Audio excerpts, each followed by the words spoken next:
অস্ত্র নিয়ন্ত্রণ সংস্থা international atomic energy agency IAEA প্রতিষ্ঠাকাল 29 জুলাই 1957 সাল। প্রতিষ্ঠাকাল 29 জুলাই 1957। ধরন জাতিসংঘের অধীনে স্বায়ত্তশাসিত সংস্থা। জাতিসংঘের অধীনে স্বায়ত্তশাসিত সংস্থা। সদর দপ্তর অস্ট্রিয়ার ভিয়েনায়। সদর দপ্তর অস্ট্রিয়ার ভিয়েনায়। আঞ্চলিক দপ্তর কানাডার টরন্টো, জাপানের টোকিও।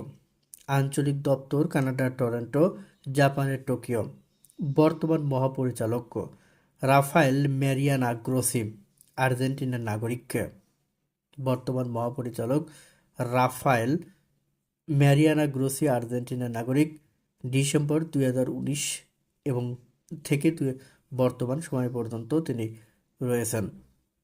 নোবেল পুরস্কার 2005 সালে আইএইএ এবং এর সাবেক মহাপরিচালক মোহাম্মদ এল বারাদি যৌথভাবে নোবেল শান্তি পুরস্কারে ভূষিত হন।